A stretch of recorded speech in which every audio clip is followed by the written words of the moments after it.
Alors bonjour à vous tous qui suivez cette série sur les grands événements de l'Apocalypse. Nous sommes maintenant rendus à ce qui va se passer dans la seconde moitié de la tribulation. Je vais développer le sujet en vous présentant 6 tableaux.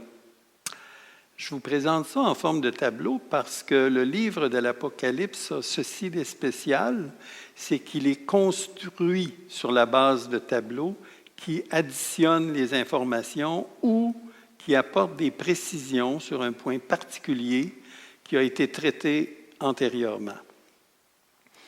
Les événements que nous allons regarder aujourd'hui et au prochain dimanche, lorsque nous regarderons la campagne d'Armageddon, couvrent une période de 1260 jours ou 42 mois ou 3 ans et demi.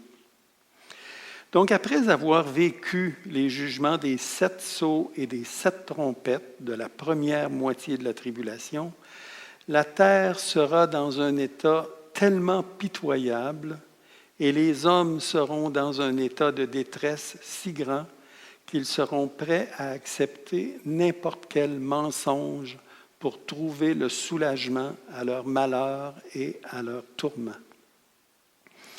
La période de l'Apocalypse est particulièrement pénible parce que Dieu entre en jugement avec l'humanité qui l'a ouvertement rejetée. Mais à chaque fois que Dieu manifeste sa colère envers ceux qui le haïssent, il offre aussi sa grâce envers le pécheur repentant. Et nous pouvons voir cela parce qu'il est rapporté à 2 reprises que des foules de personnes ont reçu le salut parce qu'ils ont reconnu Yeshua comme leur Messie pendant cette période. Donc, laissez-moi vous rappeler les événements principaux du milieu de la tribulation, événements qui convergent tous vers un personnage central, l'Antéchrist. À cette période, des événements d'une très grande importance se produisent sur la terre et dans les cieux simultanément. Dans les cieux, on a vu ça lors de notre dernière étude, il y a une bataille entre les armées de Dieu, dont Michel est le chef, et les armées de Satan. Satan et toutes ses puissances démoniaques sont vaincus et précipités sur la terre, ce qui aura comme conséquence pour les êtres humains un déchaînement des forces des ténèbres comme il n'y en a jamais eu pendant toute l'histoire. Sur la terre, l'Antéchrist déclenche une guerre pour s'emparer du pouvoir mondial et il fait plusieurs conquêtes. Il tue 3 des 10 rois, alors en autorité sur la terre, et les 7 autres se soumettront à son autorité. Mais Édom, Moab et Ammon seront délivrés de sa main. Ça, c'est important, c'est en Jordanie. Au cours d'une bataille, l'Antéchrist est assassiné, mais sa blessure mortelle est guérie, et la résurrection de l'Antéchrist, opérée par le pouvoir de Satan, va permettre de poursuivre ses conquêtes et d'être proclamé Dieu. La résurrection de l'Antéchrist va également mettre en scène un autre personnage, le faux prophète. Et dans son ambition de conquérir le pouvoir mondial, l'Antéchrist va s'attaquer au pouvoir religieux de la Babylone ecclésiastique qu'il va destituer, ainsi qu'aux 2 témoins qu'il va parvenir à tuer. Ces 2 événements, la résurrection de l'Antéchrist et la résurrection des 2 témoins, va permettre de diriger les choix des humains sur le plan religieux. Après sa résurrection et la rupture de l'alliance avec les dirigeants d'Israël, l'Antéchrist aura accès au Saint des Saints, dans le temple, et cela lui permettra de se proclamer Dieu lui-même. Cette autoproclamation va être accompagnée de signes et de miracles, ce qui va séduire beaucoup de gens. Le faux prophète conduira la terre entière à adorer l'Antéchrist et à adorer la statue de l'Antéchrist érigée dans le temple qu'il parviendra à rendre vivante. Ce sera le paroxysme de l'abomination de la désolation qui sera accompagné de toutes sortes de miracles. Tous ceux qui vont reconnaître l'Antéchrist comme Dieu et qui vont lui rendre un culte et à lui et à son image vont recevoir une marque, la marque de la bête, ce qui leur permettra de pouvoir acheter et vendre et dans le fond gagner leur vie sur la terre, qui sera très dévastée à ce moment-là par les 7 sceaux et les 7 trompettes qui auront eu lieu antérieurement. La réception de la marque de la bête marquera un point de non-retour pour tous ceux qui la recevront. Je vais rajouter un petit peu des précisions concernant la marque de la bête. Elle fait partie du culte de l'Antéchrist. Elle sera la marque distinctive des adorateurs de l'Antéchrist et elle surviendra au milieu de la tribulation. Et il n'y a personne qui recevra la marque de la bête à son insu, sans le savoir et sans le vouloir. Tous les chrétiens qui vivent actuellement portent le sceau du Saint-Esprit et ils auront déjà été enlevés avant la manifestation de l'Antéchrist. Toutes les personnes qui se convertiront au temps de la tribulation ne pourront pas non plus recevoir la marque de la bête parce qu'elle est la marque des adorateurs de l'Antéchrist. La marque, le 666, correspondra au nombre du nom de l'Antéchrist écrit en hébreu et calculé selon la valeur numérique accordée aux 22 lettres de l'alphabet hébreu. On a vu ça la dernière fois dans notre leçon. Il sera possible de calculer le nombre de son nom uniquement lorsque l'Antéchrist se manifestera lors de la signature de l'alliance avec les dirigeants d'Israël. À cette époque, une grande majorité des êtres humains vont être séduits par la résurrection de l'Antéchrist et par les œuvres du faux prophète, ceux, la Bible précise, ceux dont le nom n'a pas été écrit dans le livre de vie de l'agneau.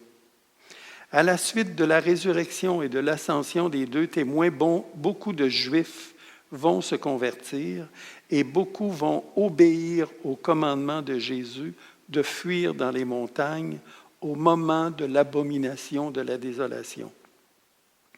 Comme l'Antéchrist ne pourra pas les vaincre, il va déclencher un mouvement antisémite comme il ne s'en est jamais produit sur la terre envers les Juifs. Beaucoup de non-juifs, donc de gentils, vont également se convertir, ce qui va entraîner des persécutions envers eux, d'autant plus que n'ayant pas la marque de la bête, il leur sera extrêmement difficile de survivre. C'est le premier tableau qui nous est présenté, le martyre de la seconde moitié de la tribulation. Donc, avant que les 7 coupes de jugement soient remises aux 7 anges, Jean voit dans le ciel des personnes qui auront choisi de ne pas suivre l'Antéchrist et de ne pas rendre un culte à l'Antéchrist et de ne pas prendre la marque de la bête. C'est au verset 2 qui est dit « Et je vis comme une mer de verre mêlée de feu, et ceux qui avaient vaincu la bête et son image et le nombre de son nom, debout sur la mer de verre, ayant des harpes de Dieu. Et ils chantaient le cantique de Moïse, le serviteur de Dieu. Et le cantique de Moïse, c'est vraiment un cantique de libération. Et le cantique de l'agneau, c'est un cantique d'adoration, en disant « Tes œuvres sont grandes et admirables, Seigneur Dieu Tout-Puissant, Tes voies sont justes et véritables, roi des nations. Donc, il y a, pendant la seconde moitié de la tribulation, des personnes qui auront accepté Yeshua comme leur sauveur. Ensuite, 7 coupes, qui sont les coupes de la colère de Dieu, seront versées graduellement tout au long des 1260 jours. Donc, le premier jugement des coupes, c'est dans Apocalypse 16, verset 2. Le premier alla, et il versa sa coupe sur la terre, et un ulcère malin et douloureux frappa les hommes qui avaient la marque de la bête et qui adoraient son image.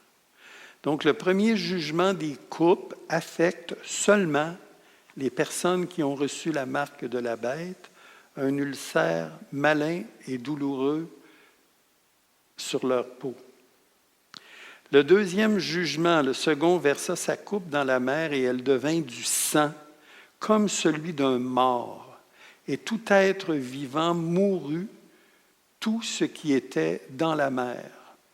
Et lors de la deuxième trompette, vous vous souvenez, il y avait 1/3 de la mer qui avait été touchée. Maintenant, lors du jugement de la deuxième coupe, ça affecte la mer et tout ce qui reste des océans sera transformé en sang et toute vie aquatique s'éteindra à la suite de cette coupe. Le troisième versa sa coupe dans les fleuves et dans les sources d'eau et elles devinrent du sang. Et la raison est donnée au verset 6, car ils ont versé le sang des saints et des prophètes, et tu leur as donné du sang à boire, et ils en sont dignes. Donc la troisième trompette, elle avait touché le tiers des sources d'eau. Maintenant, c'est le reste des sources d'eau qui est touché, les fleuves, les rivières qui vont être transformés en sang. Et la raison, parce que l'homme a versé le sang des prophètes et des saints, l'eau qu'il aura à boire sera transformée en sang.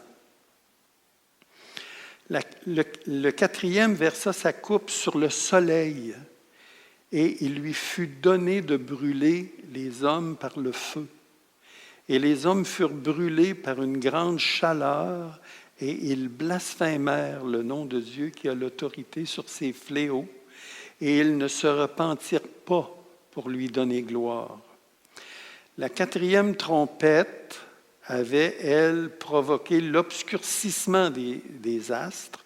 Maintenant, le quatrième jugement des coupes touche le soleil. Sa température va augmenter de telle sorte que les hommes en seront brûlés. Et malgré que l'humanité reconnaîtra la provenance de ce jugement, au lieu de se tourner vers Dieu par la foi, elle blasphémera encore une fois son nom. Le cinquième ange versa sa coupe sur le trône de la bête, et son royaume fut couvert de ténèbres, et les hommes se mordaient la langue de douleur. Et ils blasphémèrent le Dieu du ciel à cause de leurs douleurs et de leurs ulcères, et ils ne se repentirent pas de leurs œuvres. La cinquième trompette avait causé la troisième période de ténèbres sur la terre. Et là, lors du cinquième jugement des coupes, tout le royaume de la bête, tout le monde, sauf les 3 nations de la Jordanie, seront couvertes de ténèbres. Et ce jugement sera accompagné par une forte douleur qui poussera les hommes à blasphémer Dieu. La 6e et la 7e coupe se produiront à la fin de la tribulation, durant la campagne d'Armageddon, et on regardera à ce moment-là qu'est-ce que c'est qu'elles contiennent. Il y a d'autres événements, donc, d'importance qui vont se produire durant la deuxième moitié de la tribulation, et entre autres, la construction de Babylone, capitale politique et économique de l'Antéchrist. Donc, le tableau 3 concerne la reconstruction de Babylone en Irak. En effet, les prophéties concernant Babylone disent qu'elle sera reconstruite. Elle l'a été en partie sous le règne de Saddam Hussein, qui avait même fait inscrire son nom sur beaucoup de pierres dans les constructions. Et il s'était donné comme mission de redonner à Babylone sa grandeur. Mais il ne pourra pas réaliser son rêve, et parce que Babylone, lors de l'envahissement par les États-Unis, a été partiellement détruite. Donc, pour servir de capitale économique et politique de l'Antéchrist, les parties détruites devront être reconstruites, à moins que ce qui en reste serve de centre administratif, et on ne le sait pas vraiment.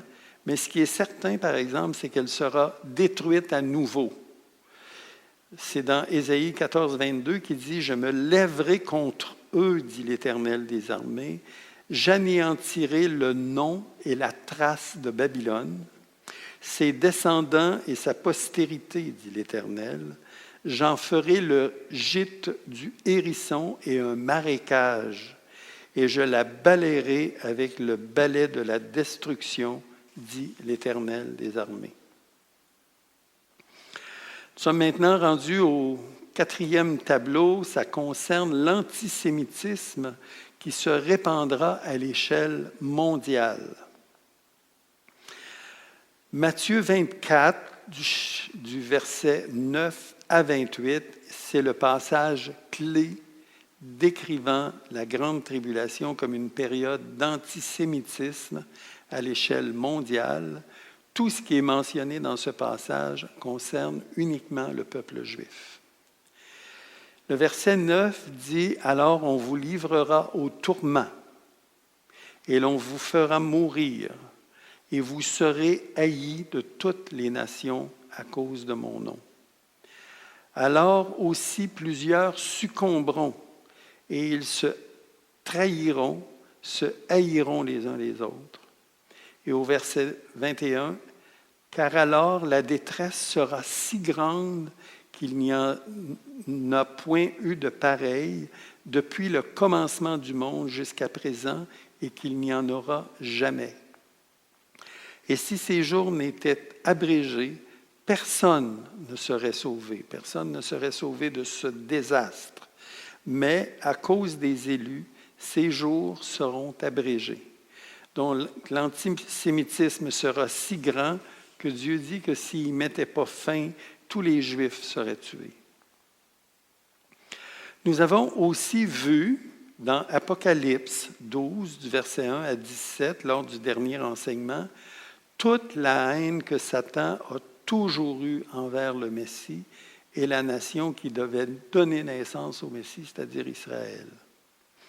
Pendant la tribulation, Satan, ne pouvant s'en prendre au Messie, va s'en prendre à la nation d'Israël, et Dieu va se servir de cette persécution contre les Juifs pour purifier la nation. Écoutez bien le texte, c'est dans Zacharie 13, au verset 8 et 9. « Dans tout le pays, dit l'Éternel, les 2/3 seront exterminés, périront. » 2 Juifs sur 3.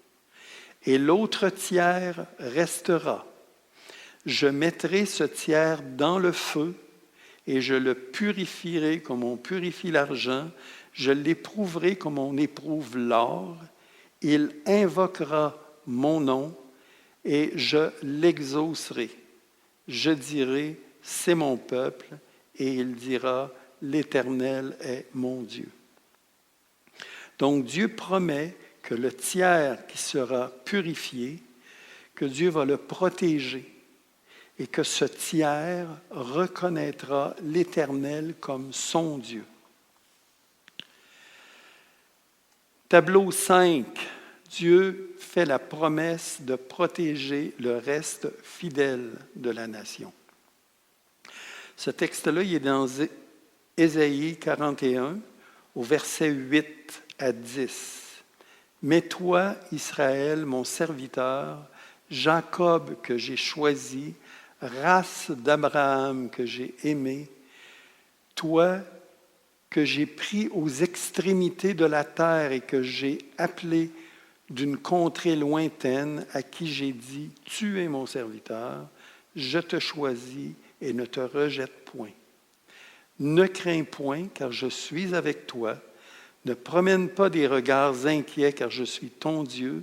Je te fortifie, je viens à ton secours, je te soutiens de ma droite triomphante. » Donc Dieu fait la promesse de conserver le reste fidèle de la nation, malgré la persécution terrible que Satan entreprendra pour se débarrasser des Juifs.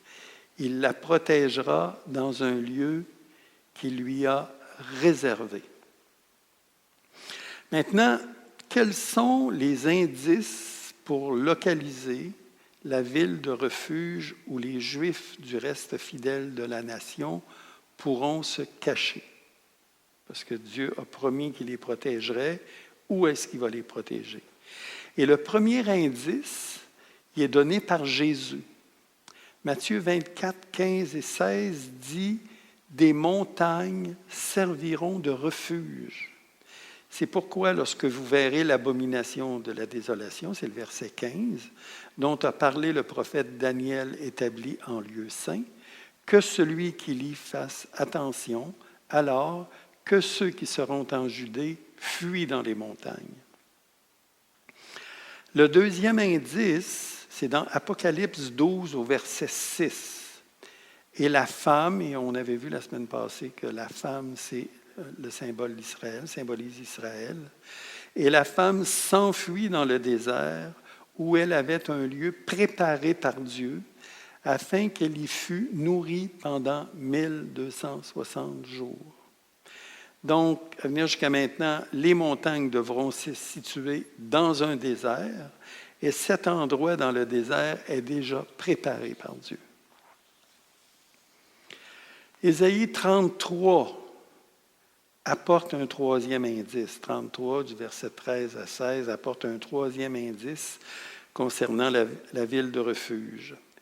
Tout ce passage-là, dont le contexte est les événements de la fin des temps, mentionne que le reste fidèle qui marche dans la justice sera protégé et préservé dans des rochers fortifiés. Celui qui marche dans la justice, celui-là habitera dans des lieux élevés, des rochers fortifiés seront sa retraite. Du pain lui sera donné, de l'eau lui sera assurée. Donc, ce verset-là, dans Apocalypse, on a vu tout à l'heure que Dieu avait un lieu réservé pour Israël où il serait nourri. Maintenant, le texte d'Ésaïe précise que du pain lui sera donné et de l'eau lui sera assurée miraculeusement. Donc, ces 4 passages mis ensemble nous donnent 4 indices pour identifier le lieu où les Juifs seront cachés. Dans les montagnes, dans le désert, dans un lieu préparé à l'avance et dans un lieu fortifié qui facilitera sa défense. Et Michée, dans Michée 2, 12, donne une autre précision vraiment importante. En parlant à Israël, il dit « Je te rassemblerai tout entier au Jacob, je rassemblerai les restes d'Israël, je les réunirai comme les brebis d'une bergerie, Bosra en hébreu, comme le troupeau dans son pâturage, il y aura un grand bruit d'hommes. » Donc, ce que ce passage dit, c'est que le reste de la nation est le troupeau de Dieu, qui sera réuni comme des brebis dans la bergerie Bosra, et qu'il y aura beaucoup d'hommes qui seront rassemblés à cet endroit-là. Maintenant, quel est l'emplacement de la bergerie Bosra? Donc, dans l'Antiquité, il y avait une ville nommée Bosra. Cette ville était située dans la région du mont Séhir et elle correspond à l'emplacement de la ville actuelle de Pétra. L'emplacement de Pétra correspond très bien à la description d'un lieu fortifié. À cause des falaises qui l'entourent, elle est de plus dans les montagnes et dans le désert. Et elle correspond à la description d'une bergerie parce que pour y pénétrer, il faut traverser par un long couloir semblable au passage pour pénétrer dans l'enclos d'une bergerie. Et comme seulement quelques personnes peuvent traverser ce passage de front, elle répond à l'aspect défendable et en même temps sécuritaire du site. De plus, ça c'est un détail important, la ville de Bosra est dans le mont Séhir, ce qui se trouve en Édom, au sud de la Jordanie, cette région qui a échappé au contrôle de l'Antéchrist. Donc Dieu fournira ainsi un refuge à l'extérieur de la domination de l'Antéchrist pour le reste fidèle de la nation. Maintenant, le tableau 6, les fondements de la seconde venue du Messie. Pour que Jésus puisse revenir pour établir son royaume, Israël doit remplir une condition sine qua non. L'explication de cette condition remonte au temps où Jésus a été rejeté comme Messie. Donc le rejet de la messianité de Jésus est rapporté dans Matthieu, chapitre 12, du verset 22 à 45. Donc Jésus, durant la première partie de son ministère, s'est présenté comme le Messie d'Israël. Il a offert à Israël le royaume dont avaient parlé les prophètes juifs, à la condition qu'Israël l'accepte en tant que nation comme Messie.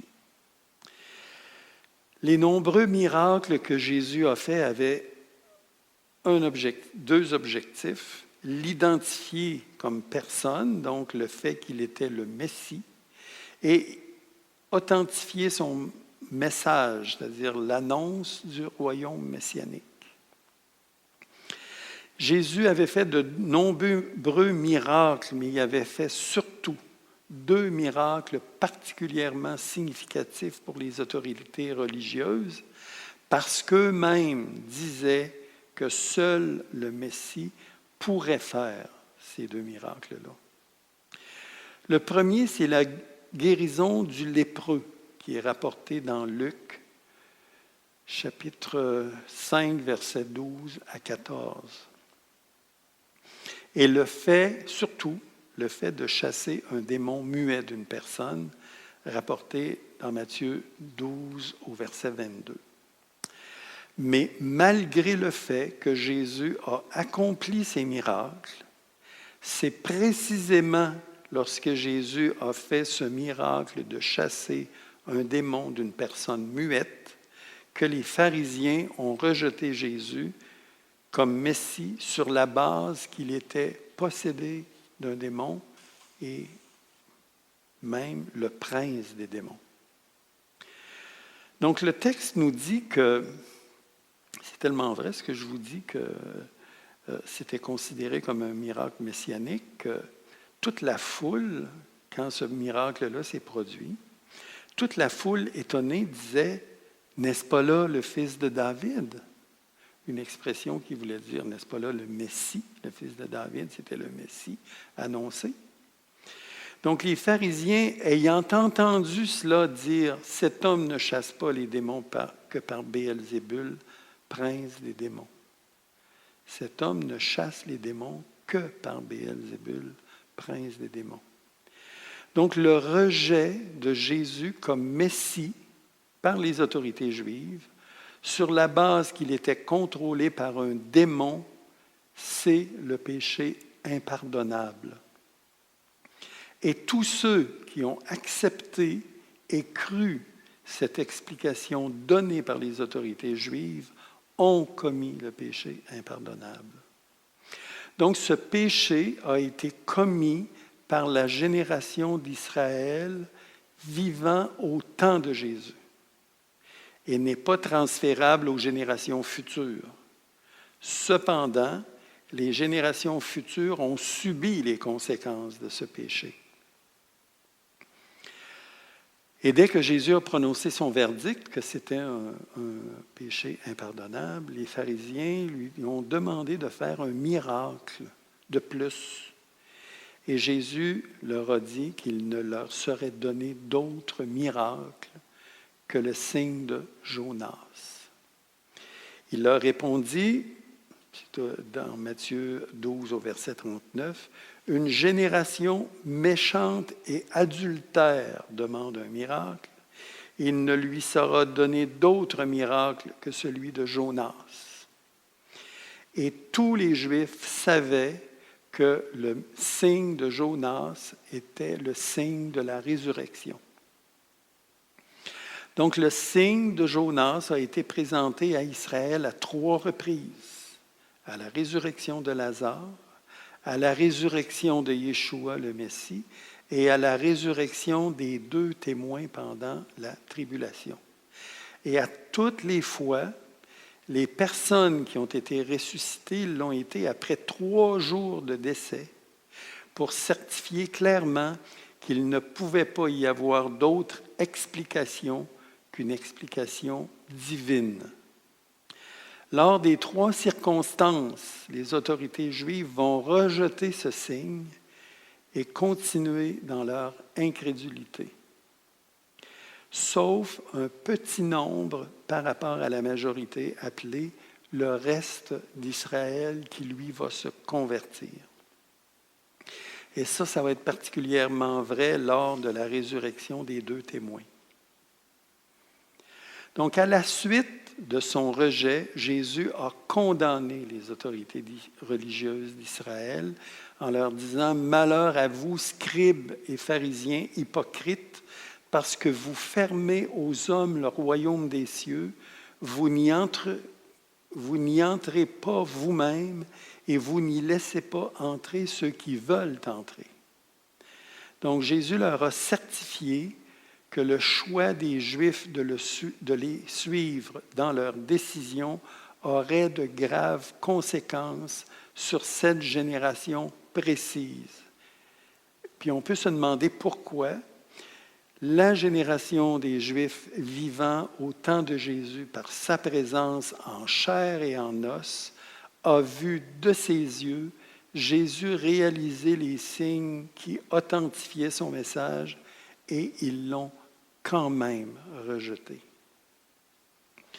Et dans Matthieu 23, verset 36, Jésus dit « Je vous le dis en vérité, tout cela retombera sur cette génération. » Donc, par son choix, cette génération-là s'est rendue coupable du péché impardonnable et le jugement annoncé s'est manifesté en l'an 70 par la destruction de Jérusalem et du Temple et par la dispersion du peuple juif.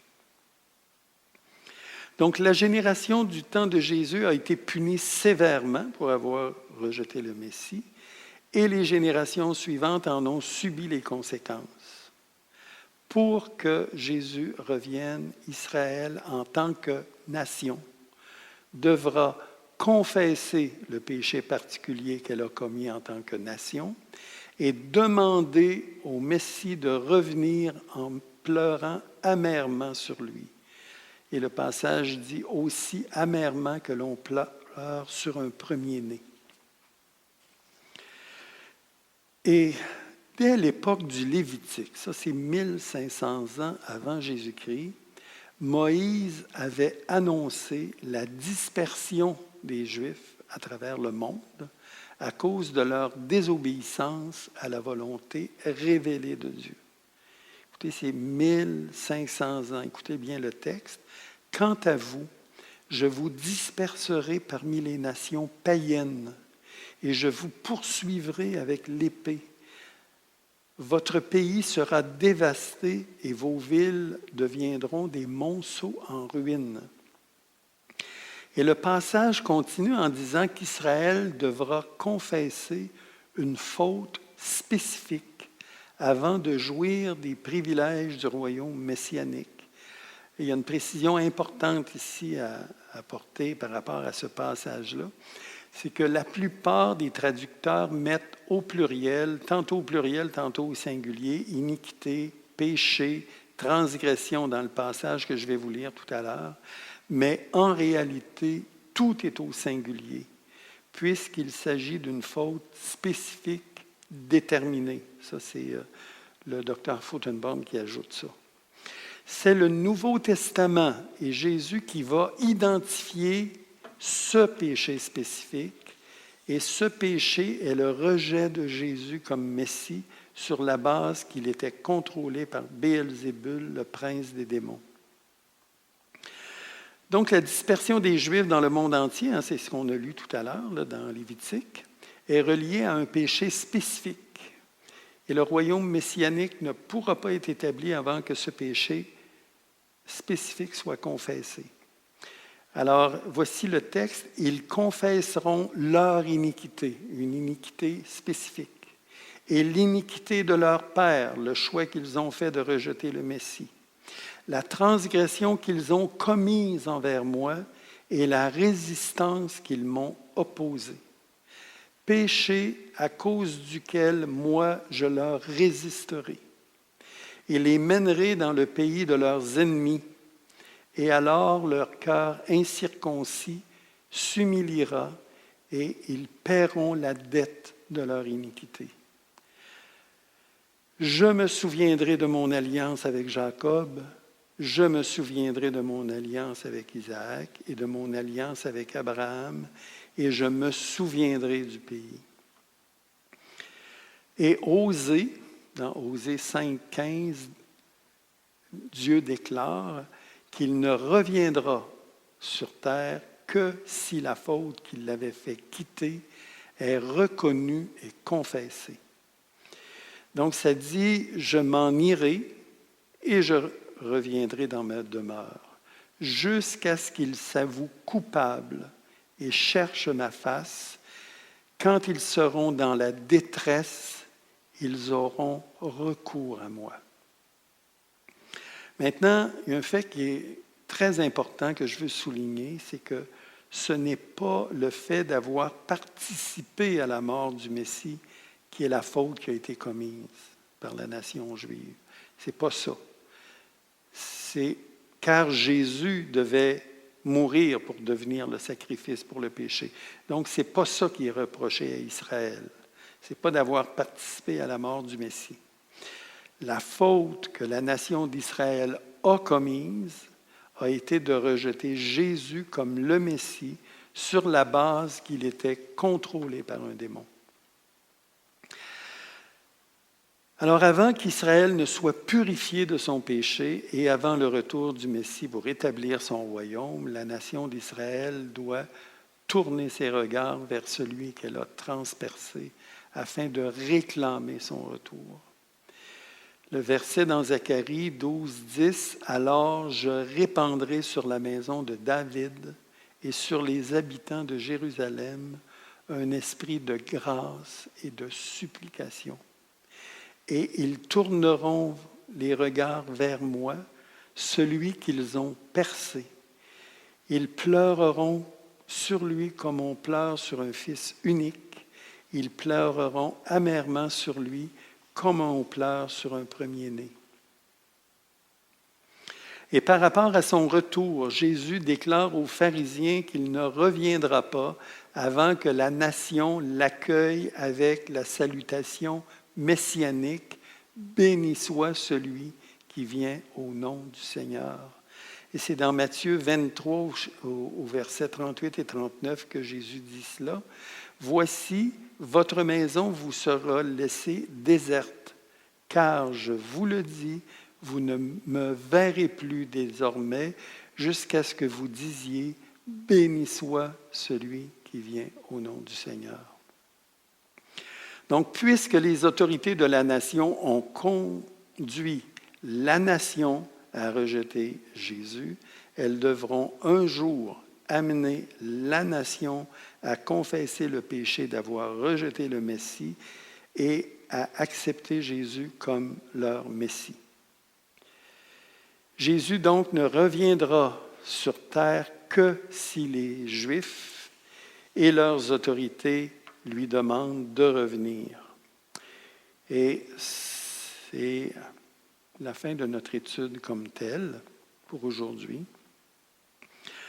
Donc, après plusieurs semaines de confinement, nous aurons enfin l'occasion, la semaine prochaine, de nous retrouver en personne à notre église, à Pintendre, pour un culte de retrouvailles. Les consignes spéciales devront cependant être appliquées afin de respecter le protocole établi par la santé publique. Nous vous communiquerons toutes ces modalités dans le courant de la semaine. Et avant de vous laisser, j'aimerais cependant revenir sur un aspect que nous avons vu concernant la ville de refuge de Bosra, la bergerie où Jésus va prendre soin des siens. J'aimerais vous conduire dans un passage dans l'Évangile de Jean, où Jésus se présente comme la porte des brebis et le bon berger. J'aimerais lire quelques passages dans cet évangile. Et le contexte de ce passage est vraiment important parce que Jésus vient de guérir un aveugle-né, un miracle que les rabbins disaient que seul le Messie pourrait faire. Les rabbins enseignaient que c'était toujours possible qu'un aveugle recouvre la vue, mais un aveugle-né, jamais. Donc, seul le Messie pourrait faire ce miracle-là. Et quand Jésus a fait ce miracle-là, ça a créé beaucoup de confusion dans la foule. Et Jésus répond à cette confusion-là en disant ceci. En vérité, je vous le dis, celui qui n'entre pas par la porte dans la bergerie, mais qui y entre par ailleurs, est un voleur et un brigand. Mais celui qui entre par la porte est le berger des brebis. Et là, Jésus est en train de dire aux Juifs, vous savez, le psaume 23 qui dit « Je suis le bon berger, l'Éternel est mon berger ». Bien, le bon berger, c'est moi. Le portier lui ouvre et les brebis entendent sa voix. Il appelle par leur nom les brebis qui lui appartiennent et il les conduit dehors. Lorsqu'il a fait sortir toutes ses brebis, il marche devant elles et les brebis le suivent parce qu'elles connaissent sa voix. Jésus leur dit encore, au verset 7, « En vérité, je vous le dis, je suis la porte des brebis. Je suis la porte. Si quelqu'un entre par moi, il sera sauvé, il entrera, il sortira et il trouvera des pâturages. » Et là, Jésus leur répète, « Je suis le bon berger. » Encore une fois, il s'identifie au psaume 23 où il est dit « L'Éternel est mon berger. » Le bon berger donne sa vie pour ses brebis. Je connais mes brebis et elles me connaissent, comme le Père me connaît, comme je connais le Père. Donc, je connais mes brebis intimement, aussi intimement que je connais mon Père et que mon Père me connaît. Et je donne ma vie pour mes brebis. Mes brebis entendent ma voix, je les connais et elles me suivent. Jésus insiste tellement sur cette phrase, mes brebis entendent ma voix, je les connais et elles me suivent. Je leur donne la vie éternelle et elles ne périront jamais et personne ne les ravira de ma main. Mon Père qui me les a donnés est plus grand que tous et personne ne peut les ravir de la main de mon Père. Donc, mes questions par rapport à ce texte sont, avez-vous vécu cette expérience de communion intime avec Jésus, qui est à la fois la porte de la bergerie, et qui est à la fois le bon berger. Entendez-vous sa voix? Reconnaissez-vous sa voix? L'entendez-vous lorsqu'il vous appelle par votre nom? Est-ce que vous êtes prêt à le suivre si vous entendez sa voix? Connaissez-vous la sécurité d'être dans les mains de votre Créateur? Si vous avez déjà fait cette expérience, vous connaissez la sécurité de vous savoir aimé et guidé par votre Sauveur, le bon berger. Mais si vous n'avez pas fait cette expérience de suivre le bon berger, que ce langage est nouveau pour vous, mais que vous entendez Jésus qui vous appelle par votre nom maintenant et qu'il vous invite à le suivre, malgré que votre cœur bat à tout rompre, je le sais, j'ai fait cette expérience, il est prêt à vous pardonner vos péchés si vous les confessez et reconnaissez que Jésus est mort pour vous. Donc, en guise d'au revoir et d'invitation, nous allons écouter un chant qui vous invite, qui que vous soyez, à suivre Jésus. C'est un vieux chant, mais qui traduit tellement bien le combat que vit celui qui s'approche de Dieu pour la première fois. Et la miséricorde du cœur de Dieu envers le pécheur qui s'approche de lui. Le chant dit « bien vacillant ». Donc, faites de ce chant votre prière et laissez-vous envelopper par l'amour du Seigneur qui est prêt à vous accueillir. Et le titre du chant, c'est « Tel que je suis ».